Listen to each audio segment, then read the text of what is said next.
guys, so I wanted to share a method that over the years has really helped me maintain the most efficient and ergonomic violin hold that works for my body, my arms, my flexibility threshold.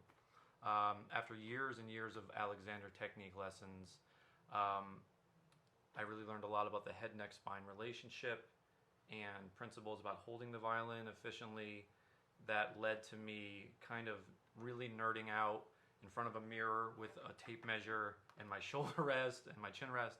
So today I'll talk about the shoulder rest and settling that first, and then in another video I'll do the chin rest idea.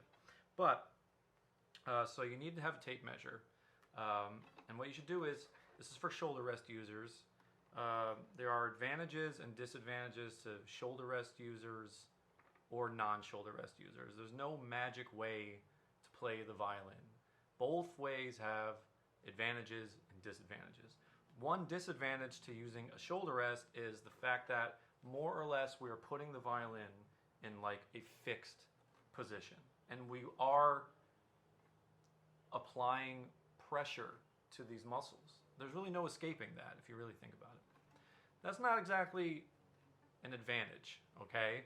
Non-shoulder rest users have more mobility, but there are disadvantages to playing that way too. Anyway, so this is for shoulder rest users. Take a shoulder rest off, place the end of the violin on your collarbone in a position that you really kind of always wished it would be. So think outside of the box. I mean, if it's really more in front of you, roll with that. If you really want the violin more to the side, roll with that. Most people, you'll kind of want it a little more like 45 degrees to the left, but no matter what, make sure it touches your collarbone, okay? It's got to rest on the bone, and then the shoulder rest will fill the gap. So here's a trick to find the angle that works best for you, where you can have good tone production on every string, where you're not tilted too far this way or tilted too far that way, where you can't reach things depending on how flexible you are. Go to 6th position on the G and just rest all 4 fingers up there with no tension, and slide up and down and stay there for a second and just explore it. And that is really your angle for you, because this is the hardest region to reach.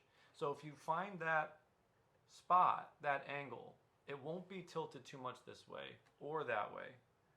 Both are dangerous. You'll be what I call the middle way, which I stole from the Buddhists. So you find your middle way, right?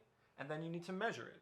So find the exact spot where the feet of your shoulder rest contact you, and go to a mirror and keep the middle way, stabilized, and measure it as closely as you can. Mine is about 2.5 or so, or 2.25 sometimes. Depends. Then go to a mirror or get the help from someone else for this.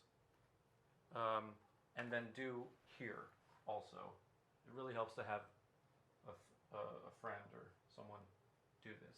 Find the middle way again and measure from the end of your violin to the bone, not to the muscle. And I really don't advise that you jam your shoulder rest so far in when you play that the shoulder rest feet are pushing down and cutting off energy and flow in all of these really important muscles.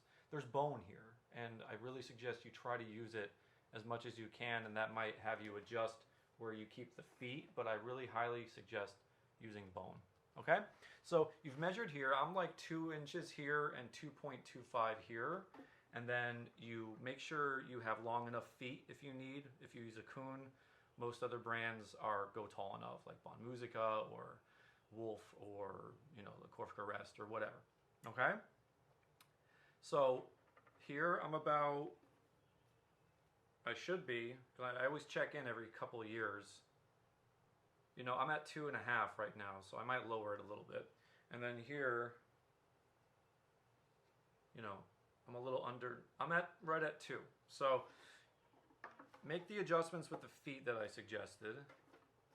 And this should either transform your violin angle and your hold, or it'll tweak it just a little bit and be just right for you, where you can play really comfortably in all positions.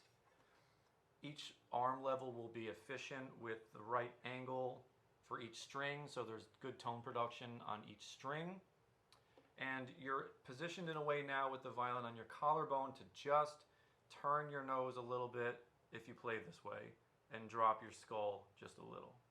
You shouldn't be contorting your head-neck-spine relationship. Your spine should just stay where it naturally goes. And you should just turn and drop only a little bit.